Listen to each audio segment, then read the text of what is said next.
treasurer of the Hamilton Coalition to Stop the War, representing the Hamilton Coalition to Stop the War, and steering committee member of the Canadian Peace Alliance, involved in many umbrella groups across Canada and also North America and globally.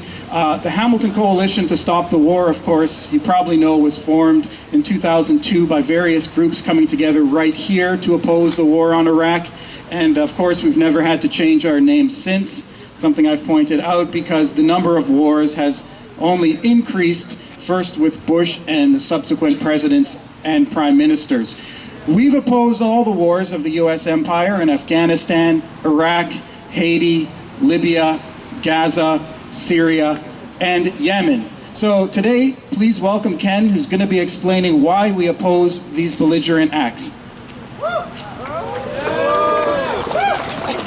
Thank you. 3 weeks and 3 days ago, U.S. President Trump committed a reckless, reprehensible, and wrongful act in assassinating the top general of a country at which the U.S. was not at war. Indeed, it was shameful. It was a foul act. And it resulted in the deaths of a plane load of innocent people, the maiming of some 34 U.S. servicemen that Trump lied about on the night of the bombing, and it brought us to the brink of a catastrophic Middle Eastern war. That war would have been unlike anything we have seen before, and it could happen at any moment. And it also has the potential of dragging us into a global conflict, a world war. And because of NATO, it could be a nuclear conflict. I want you to remember that under Article 5 of the NATO treaty, Trump could have called on its NATO allies, including Canada, to, if he had wanted to retaliate after the Iranian government bombed 2 U.S. air bases in retaliation for this heinous assassination of General Soleimani. If he had invoked Article 5 of the NATO Charter, Canada and other NATO countries would have been obliged to help the United States fight Iran. This brings up the issue that other speakers and the singers brought up as well. Why is Canada in NATO? NATO was formed in 1949 ostensibly to oppose Soviet expansionism. The Soviet Union dissolved in 1989. And as far as, when I looked at the map yesterday in my atlas, I noticed that Iran is nowhere near the North Atlantic.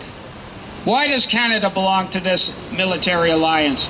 Well, I'll tell you, it's because various Canadian governments have allied themselves, put themselves into this U.S. military alliance, and it has nothing to do with stopping Russian or Soviet expansionism. It's about gaining world dominance for the USA, hegemony over the Middle East and the entire world, full spectrum dominance. Is there anything in that for working people in Canada? No! They want us to spend 2% of our annual gross national product on military expenditures.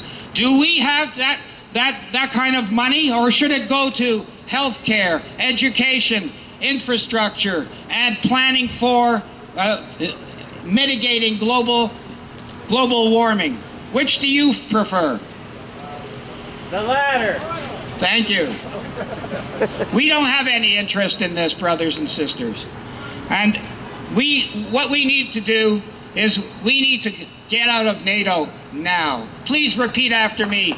Canada out of NATO now. Canada out of NATO now. Canada out of NATO now. Thank you very much.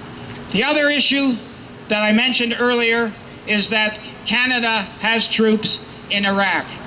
When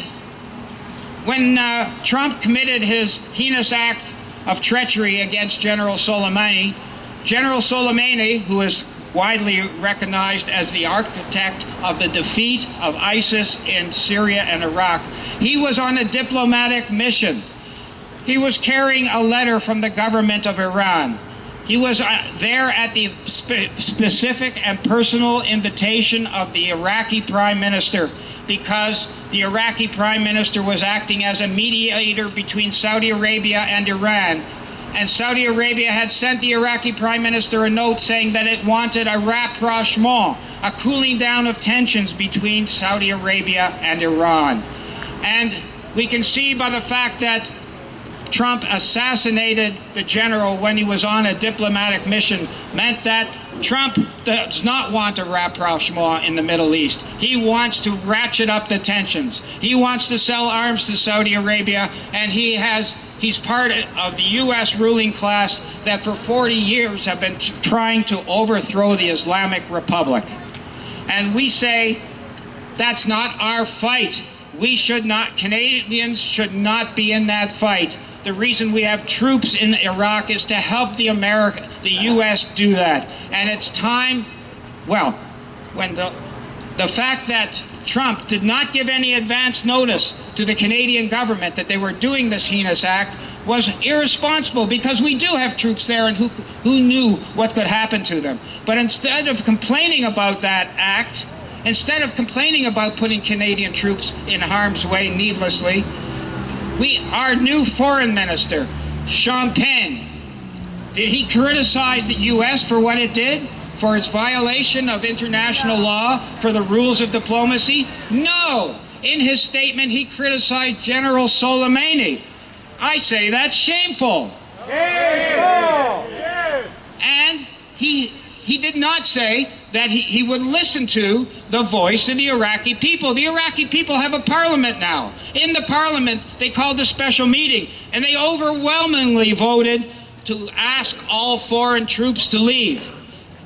When Mr. Harjat Sajjan, our defense minister, heard that, he did not comply. He keeps saying that he wants to keep Canadian troops in Iraq. Shame! Do you want to keep Canadian troops in Iraq? No! Do you think that Mr. Sajjan needs a special invitation in order to hear from the Iraqi people that he should bring the troops home? I don't. I think this is a special invitation to him. I think the vote of the Iraqi parliament is a special invitation to him. And I think the fact that there were 2.5 million Iraqis in the streets of Baghdad should have been a special invitation to him to bring the troops home. So please repeat after me. Bring the troops home now. Bring the troops home now. Bring Canadian troops home from Iraq. Bring Canadian troops home from Iraq. Bring Canadian troops home from Iraq now. Bring Canadian troops home from Iraq now. Thank you very much, brothers and sisters. Okay, lots of